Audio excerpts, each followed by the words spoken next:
وَلَقَدْ يَسَّرْنَا الْقُرْآنَ لِلذِّكْرِ فَهَلْ مِن مُدَّكِرٍ۔ رکوع نمبر 6 ہے مال کے بارے میں، جہاں خرچ کرنے کا حکم ہے اور خرچ کرنے کی ترغیب ہے اور خرچ کرنے کے آداب ہیں۔ وہیں مال کمانے کے بارے میں اللہ سبحانہ و تعالیٰ کی رولنگ ہے، سود حرام ہے۔ مین پوائنٹس ہیں رکوع نمبر 6 کہ صدقات اور سود دونوں موازنہ کریں تو کس کا کیا مقام ہے۔ فرمایا جو لوگ اپنے مال رات اور دن چھپے اور کھلے خرچ کرتے ہیں تو ان کے لیے ان کا اجر ان کے رب کے پاس ہے، اور ان پر نہ کوئی خوف ہوگا اور نہ وہ غمزدہ ہوں گے۔ جو لوگ کھلے چھپے اور اعلانیہ صدقہ و زکوٰۃ دیتے ہیں، اس کی وجہ سے اچھے اخلاق نشو و نما پاتے ہیں، حرص اور بخل دور ہوتا ہے، صدقات کا اجر ان کے رب کے پاس ہے۔ اور کتنی بڑی بات ہے، آج کے دور کے دو بہت بڑے پرابلم ہیں۔ ایک تو یہ کہ انسان ڈپریشن میں بہت جانے لگ گئے، غم۔ وہ امجد اسلام امجد کہتا ہے کہ پیڑ کو دیمک لگ جائے یا آدم زاد کو غم، دونوں ہی کو امجد ہم نے بچتے دیکھا کم۔ غم انسان کو اندر سے دیمک کی طرح چاٹ جاتا ہے، اور غم کی وجہ سے انسان کس طرح سے ڈپریشن میں چلے جاتے ہیں۔ اور دوسری چیز فیئر ہے، انگزائٹی۔ یہ دونوں امراض پوری دنیا میں کامن ہو گئے۔ اللہ سبحانہ و تعالیٰ نے یہاں توجہ دلائی ہے کہ صدقہ کرو گے انگزائٹی بھی ختم ہوگی، فیئر نہیں رہے گا، اور خوف اور غم دور کر دے گا اللہ تعالیٰ، قیامت کے دن بھی دور کرے گا اور انشاءاللہ دنیا میں بھی۔ سود خوروں کے انجام کی بات ہے، جو لوگ سود کھاتے ہیں وہ کھڑے نہیں ہوں گے مگر جیسے وہ شخص کھڑا ہوتا ہے جسے شیطان نے چھو کر دیوانہ بنا دیا ہو۔ یہ اس وجہ سے کہ انہوں نے کہا کہ تجارت بھی سود کی طرح ہے، حالانکہ اللہ تعالیٰ نے تجارت کو حلال کیا ہے اور سود کو حرام کیا ہے۔ چنانچہ جس کے پاس اس کے رب کی طرف سے کوئی نصیحت آ جائے سو وہ باز آ جائے، تو جو پہلے گزر چکا اس کے لیے ہے اور اس کا معاملہ اللہ تعالیٰ کے حوالے ہے، اور جو دوبارہ سود کھائیں تو وہی لوگ آگ والے ہیں، وہ اس میں ہمیشہ رہنے والے ہیں۔ سود خور کے حوالے سے اللہ سبحانہ و تعالیٰ نے اس زندگی کی مثال دینے سے پہلے کیا مثال دی ہے؟ قیامت کے دن مخبوط الحواس اپنی قبروں سے اٹھیں گے۔ دوسری بات یہ کہ انہیں سخت سزا ملنے کا یقین ہوگا، دنیا میں تو نہیں آیا اس لیے سود کھاتے رہے۔ اور تیسری بات یہ ہے کہ انسان جب سود کھاتا ہے نا، روپے کے پیچھے پاگل ہو جاتا ہے، مال کی محبت اسے چین نہیں لینے دیتی، مال بڑھانا چاہتا ہے، مال اسے دیوانہ بنا دیتا ہے، اور پھر اس دیوانگی میں وہ عقل سے بعید حرکات کرتا ہے۔ رب العزت نے فرمایا یمحق اللہ الربا ویربی الصدقات، اللہ تعالیٰ سود کو مٹاتا ہے اور صدقات کو بڑھاتا ہے، اور اللہ تعالیٰ کسی ناشکر گناہگار کو پسند نہیں کرتا۔ اللہ تعالیٰ سود کو مٹاتا ہے یعنی دور کر دیتا ہے، اس کی برکت لے جاتا ہے۔ جس مال میں سود شامل ہو اللہ سبحانہ و تعالیٰ اس مال کو ہلاک کر دیتا ہے۔ کبھی کبھی ایسا ہوتا ہے کہ مال بہت بڑھ جاتا ہے، لیکن وہ مال جب اولاد استعمال کرتی ہے تو اولاد ہی ہاتھ سے چلی جاتی، مال بھی گیا اولاد بھی گئی۔ اللہ سبحانہ و تعالیٰ نے وہ مال تو ضائع کرنا ہی ہے، لیکن نسلیں بھی ساتھ ہی ضائع ہو گئیں۔ وَيُرْبِ الصَّدَقَاتِ، اور صدقات کو نشو و نما دیتا ہے۔ جس مال سے صدقہ دیا جاتا ہے اس میں برکت نازل کرتا ہے، اور اللہ سبحانہ و تعالیٰ اس کے ثواب کو بڑھاتا ہے۔ آگے اللہ سبحانہ و تعالیٰ نے 4 خصوصیات رکھنے والوں کے بارے میں فرمایا کہ وہ اپنے رب کے پاس اجر پائیں گے۔ یقیناً جو لوگ ایمان لائے اور انہوں نے نیک عمل کیے اور نماز قائم کی اور زکوٰۃ ادا کی، ان کے لیے ان کا اجر ان کے رب کے پاس ہے، ان پر نہ کوئی خوف ہوگا اور نہ وہ غمگین ہوں گے۔ سوچئے، مومن اللہ تعالیٰ پر ایمان رکھتا ہے، رسولوں پر ایمان رکھتا ہے، جو اس نے نازل کیا، جو احکامات دیے ان پر ایمان رکھتا ہے، وہ نیک عمل کرتا ہے، نماز قائم کرتا ہے، زکوٰۃ ادا کرتا ہے، سخاوت کرتا ہے۔ وہ چاہتا ہے کہ اس سے یعنی اس کی ذات سے ہر ایک کو فائدہ ہو، وہ ہر ایک کو فائدہ پہنچانے کی کوشش کرتا ہے۔ اے لوگو جو ایمان لائے ہو، اللہ تعالیٰ سے ڈر جاؤ، جو سود میں سے باقی رہ گیا اسے چھوڑ دو اگر تم ایمان والے ہو۔ یہ اللہ تعالیٰ کا حکم ہے، جو سود باقی رہ گیا ہے اس کو ترک کر دو اگر تم ایمان والے ہو۔ سیدنا عمر سے منقول ہے سود کو بھی چھوڑ دو اور اس کے متشابہ چیزوں کو بھی چھوڑ دو، یعنی سود سے ملتی جلتی دنیا میں ظاہر ہے کہ ایک طرح کی چیزیں ایک طرح کے نام نہیں رہتے۔ جب سے دنیا بنی ہے جو اگلی نسلیں آتی ہیں اور طریقے آنے شروع ہو جاتے ہیں، تو سود سے ملتی جلتی چیزوں کو بھی ترک کر دو۔ اور سودی کاروبار سے باز نہ آنے والوں کے خلاف اللہ تعالیٰ اور اس کے رسول کا اعلان جنگ ہے۔ فرمایا پھر اگر تم نے ایسا نہ کیا تو اللہ تعالیٰ اور اس کے رسول کی طرف سے بڑی جنگ کا اعلان سن لو، اور اگر تم توبہ کرو تو تمہارے لیے تمہارے اصل مال ہیں، نہ تم ظلم کرو نہ تم پر ظلم کیا جائے گا۔ اللہ سبحانہ و تعالیٰ کا ایک ہی مطالبہ ہے، سود چھوڑ دو۔ لوگ یہی سوال کرتے رہ جاتے ہیں کہ بھئی ہمارا تو فلاں فرد ہے جو بینک میں بڑے اعلیٰ عہدے پر ہے، وہ تو ڈائریکٹلی سود کا لین دین نہیں کرتا، بس اس نے تو صرف سائن ہی کرنے ہوتے ہیں۔ سائن کرنا کیا مہر لگانا نہیں ہے؟ سائن کرنے والا جس کی صرف سائن کرنا بھی کام ہے وہ بھی اس جرم میں برابر کا شریک ہے۔ سود لینے والا، دینے والا، لکھنے والا سب برابر ہے۔ تو جس نے اللہ تعالیٰ کی نصیحت قبول نہ کی اور سود سے باز نہ آیا وہ اللہ تعالیٰ سے جنگ کرنے والا ہے۔ کیسے ممکن ہے کہ ایک کمزور انسان اپنے رب سے جنگ کر سکے جو کہ غالب اور حکمت والا ہے؟ لا تظلمون ولا تظلمون، نہ تم ظلم کرو نہ تم پر ظلم کیا جائے۔ اگر اصل زر سے زیادہ وصول کرو گے اصل مال سے تو وہ سود تمہاری طرف سے ظلم ہوگا، اور اگر تمہیں اصل زر نہ دیا جائے، تمہارا اصل سرمایہ ہی کوئی مار جائے تو یہ تم پر ظلم ہوگا۔ لہٰذا نہ ظلم کرو نہ تم پر ظلم کیا جائے۔ سود کے بارے میں رب العزت نے جو رولنگ دی، سود خور دیوانے ہیں۔ سود خوروں کا موقف یہ ہے کہ تجارت سود جیسی چیز ہے۔ اللہ تعالیٰ نے تجارت کو حلال اور سود کو حرام ٹھہرایا ہے۔ سود خوری سے باز آ جائیں تو اللہ تعالیٰ سود کا مٹھ مار دیتا ہے اور صدقات کو نشو و نما دیتا ہے۔ جو سود باقی رہ گیا اسے چھوڑ دیں، سودی کاروبار کو جاری رکھا تو اللہ تعالیٰ اور اس کے رسول سے جنگ کرنے کے لیے تیار ہو جاؤ۔ صدقہ کرو گے تو تمہارے لیے زیادہ بہتر ہے، اور توبہ کرو گے تو اس کے بعد اصل مال لینے کا حق رکھتے ہو۔ مقروض کو کشائش تک مہلت دے دو، اس دن کی رسوائی اور مصیبت سے بچو جب اللہ تعالیٰ کی طرف لوٹائے جاؤ گے اور ہر شخص کو پورا پورا دیا جائے گا جو اس نے کمایا۔ اور تنگ دست کو مہلت دینا، جب کسی نے قرض دیا ہو اور وہ قرض واپس نہ کر سکے تو کچھ مدت بڑھا دیں، یہی تمہارے لیے باعث اجر ہے۔ اور اگر کوئی تنگ دست ہو تو آسانی تک اسے مہلت دینا ہے، اور تمہارا صدقہ کرنا ہی تمہارے لیے زیادہ بہتر ہے اگر تم جانتے ہو۔ رسول اللہ صلی اللہ علیہ وسلم نے فرمایا ایک آدمی مر گیا اور جنت میں داخل ہوا تو اسے کہا گیا تو کیا عمل کرتا تھا؟ اسے یاد آیا یا یاد کروایا گیا تو اس نے کہا میں لوگوں کو مال فروخت کرتا تھا اور میں تنگ دست کو مہلت دیتا تھا اور سکوں کے پرکھنے یا نقد میں درگزر کرتا تھا۔ اس کے ان کاموں کی وجہ سے اس کی مغفرت کر دی گئی۔ اور اگلی آیت قرآن مجید کے سب سے آخری آیت ہے، اگرچہ مصحف میں یہ سورہ البقرہ میں ہے، لیکن سب سے بعد میں جو آیت نازل ہوئی وہ یہی ہے، وَاتَّقُوا يَوْمًا تُرْجَعُونَ فِيهِ إِلَى اللَّهِ ثُمَّ تُوَفَّى كُلُّ نَفْسٍ مَّا كَسَبَتْ وَهُمْ لَا يُظْلَمُونَ، اور اس دن سے ڈرو جس میں تمہیں اللہ تعالیٰ کی طرف لوٹایا جائے گا، پھر ہر نفس کو پورا پورا بدلہ دیا جائے گا جو اس نے کمایا، اور ان پر ظلم نہیں کیا جائے گا۔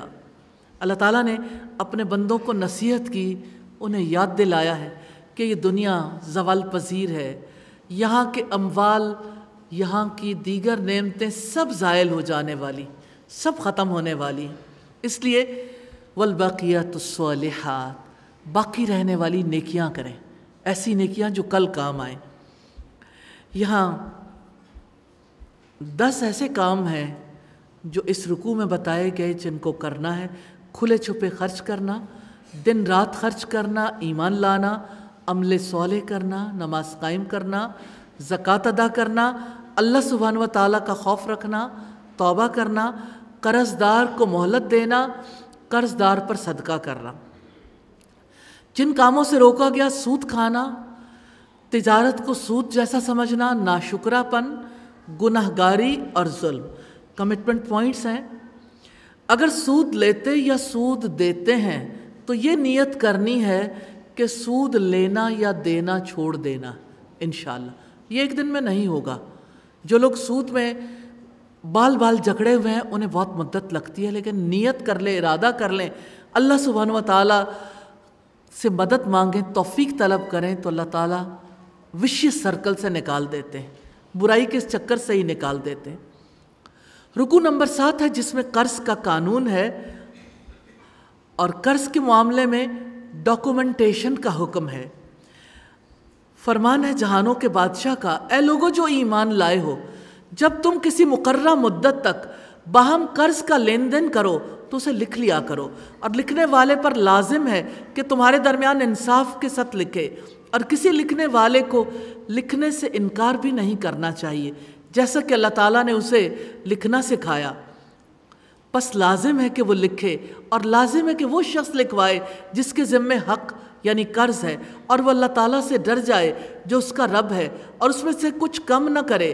پھر جس شخص کے ذمے حق یعنی قرض ہو، اگر وہ ناسمجھ ہو یا کمزور ہو یا خود لکھوانے کی استطاعت نہ رکھتا ہو تو اس کے مختار پر لازم ہے کہ انصاف کے ساتھ لکھوائے، اور اپنے مردوں میں سے 2 آدمیوں کو گواہ بنا لو۔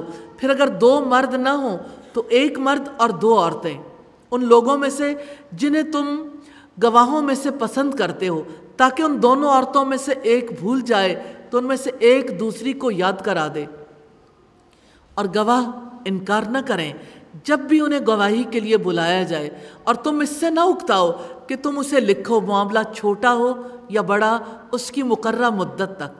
یہ کام اللہ تعالیٰ کے نزدیک زیادہ انصاف والا ہے، اور گواہی کو زیادہ قائم رکھنے والا ہے، اور زیادہ قریب ہے کہ تم شک میں نہ پڑو، مگر یہ کہ تجارت نقد ہو، جس کا لین دین کرتے ہو تو تم پر کوئی گناہ نہ ہوگا کہ تم اس کو نہ لکھو، اور جب تم آپس میں سودا کرو تو گواہ بنا لیا کرو، اور کسی کاتب کو اور کسی گواہ کو نقصان نہ پہنچایا جائے، اور اگر تم ایسا کرو گے تو یقیناً وہ تمہاری بڑی نافرمانی ہوگی، اور اللہ تعالیٰ سے ڈر جاؤ، اور اللہ تعالیٰ تمہیں تعلیم دیتا ہے، اور اللہ تعالیٰ ہر چیز کو خوب جاننے والا ہے۔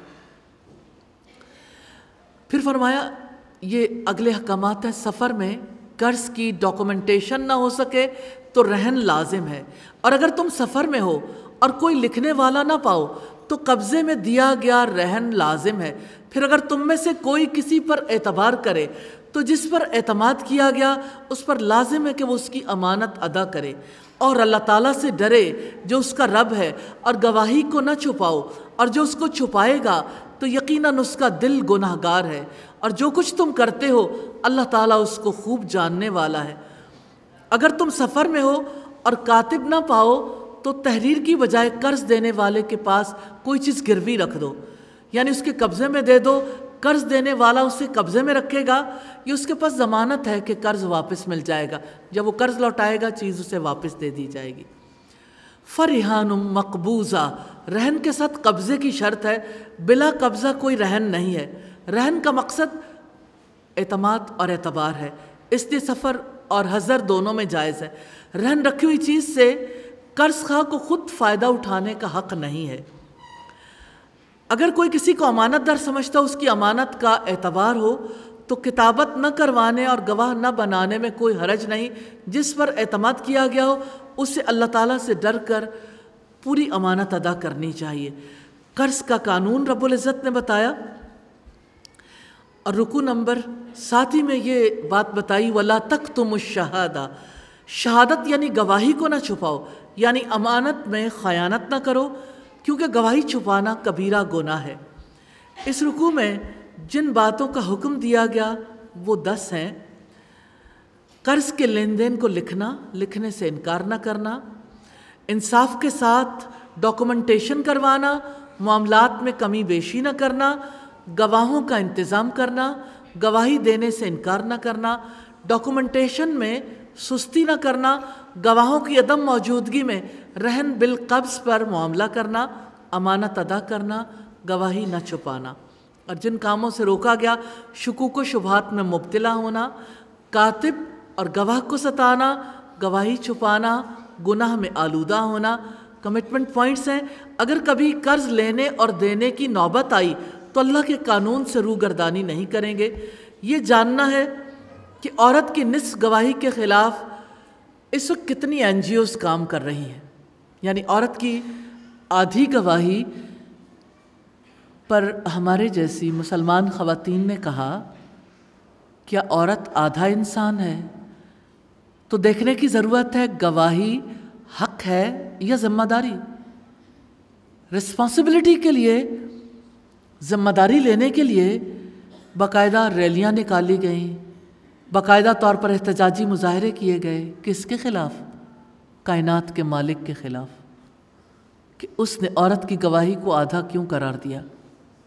مالی معاملات میں اللہ سبحانہ و تعالیٰ نے یہی رولنگ دی ہے، کیونکہ عورت کو کمانے کے لیے پابند نہیں کیا گیا، مرد اس کے لیے کمائے گا، وہ کمانا چاہتی، اس کا مال اس کا ہے، اس کے لیے اسے روکا بھی نہیں گیا۔ لیکن آج جس کو امپاورمنٹ کہتے ہیں نا، ویمن امپاورمنٹ، وہ دراصل عورت کو اور زیادہ پریشرائز کرنا ہے کہ وہ شوہر بیوی کے درمیان جو اللہ سبحانہ و تعالیٰ نے محبت پیدا کی، آپس میں ایک دوسرے کے حقوق بھی ادا کریں، گھر کی ذمہ داریاں بھی ادا کریں، بچوں کی پیدائش کی ذمہ داریاں بھی پوری کریں، بچوں کی پرورش بھی کریں، ان کی تربیت بھی کریں، کمائیں بھی، اور پھر اس کے بعد مطالبہ یہ ہے کہ خوشگوار موڈ کے ساتھ گھر والوں کے ساتھ حسن سلوک بھی کریں، صلہ رحمی بھی اسے کرنی ہے۔ یہ عورت پر بہت بڑا دباؤ ہے۔ مالی معاملات چونکہ عورت کی ذمہ داری نہیں ہے، اس وجہ سے اسے ذمہ داری سے عہدہ برا قرار دیا گیا۔ جہاں تک عورت کے معاملات ہیں، ایک لیڈی ڈاکٹر کی گواہی قابل قبول ہے بچے کی پیدائش کے سلسلے میں، لیکن اس کے مقابلے میں 1000 مرد بھی آ جائیں، گواہی قبول نہیں ہے۔ مرد کی گواہی قابل قبول نہیں اس فیلڈ میں۔ مردوں نے تو کوئی احتجاجی ریلیاں نہیں نکالی کہ ہمیں گواہی دینے کا حق نہیں دیا گیا، اس لیے کہ یہ ان کا فیلڈ نہیں ہے۔ جس کا فیلڈ ہے گواہی تو وہی دے گا۔ تو یہ یعنی جب آپ اپنے دین کو نہیں سمجھتے تو لوگ آپ پر غالب آ جاتے ہیں۔ آپ سمجھیں گے، آپ کے پاس لاجک ہوگی تو لوگ آپ کو کنفیوز نہیں کر سکیں گے انشاءاللہ۔ رکوع نمبر 8 ہے دین کی اصل بنیاد توحید، اللہ تعالیٰ اور بندے کا حقیقی تعلق ہے۔ مین پوائنٹس ہیں ایمان اور ایمان والوں کی خصوصیات۔ اللہ سبحانہ و تعالیٰ نے بڑی اہم بات بتائی ہے، ہر ایک جانتا ہے، لیکن دل کے اندر اتری ہوئی بات نہیں ہے۔ جتنا اترے گی اتنی للہیت آئے گی۔ اب دیکھیے آیت ہے للہ ما فی السماوات و ما فی الارض، اللہ سبحانہ و تعالیٰ کے لیے ہے جو کچھ آسمانوں میں ہے اور جو کچھ زمین میں ہے۔ جب آپ اللہ سبحانہ و تعالیٰ کو مالک سمجھ لیں گے تو اس کے مقابلے میں غلامی ہے، پھر تو اس کی بات مان جائیں گے۔ اسی کو للہیت کہتے ہیں، کہ اللہ سبحانہ و تعالیٰ کا ہو کر جینا،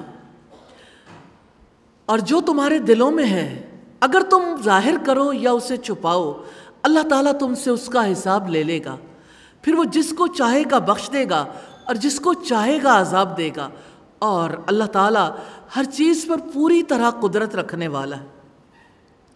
جو چیز بھی دل میں قرار پکڑے اعمال سے ظاہر ہو۔ مثال کے طور پر قرار کیا چیز پکڑتی ہے؟ بدگمانی کینے میں بدل جاتی ہے، بغض بن جاتی ہے، انسان حسد کا شکار ہو جاتا ہے۔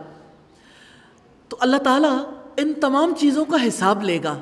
اس کی رحمت ہے کہ صرف ان وسوسوں اور ارادوں پر وہ مواخذہ کرتا ہے جن کو دل میں پختہ کر لیا جائے، ورنہ انسان کے اندر سے آندھیاں تو چلتی رہتی، ادھر سے کوئی بات آئی ادھر سے نکل گئی۔ جب آپ نے اس پر بلاک لگا دیا، اسے سوچا نہیں، تو آپ سے مواخذہ نہیں ہوگا۔ لیکن اگر آپ نے اسے سوچا، دل میں رکھا، تو آپ کی زبان سے وہ بات نکلے گی غیبت بن کے، امیج بریکنگ کریں گے۔ آپ کی زبان سے کبھی تانا بن کے نکلے گی، کبھی آپ مذاق اڑائیں گے، کبھی آپ اپنے دل کو بدگمانی سے بچا نہیں پائیں گے نا تو کینے اور بغض کا شکار ہو جائیں گے یا حسد کا شکار ہو جائیں گے۔ بھلا انسان کی زندگی میں یہی کرنے والے کام ہیں، سنبھالنے والی یہی چیزیں۔ اس لیے اللہ سبحانہ و تعالیٰ نے پیدا کیا کہ اپنے آپ کو یہ بیماریاں لگا لیں۔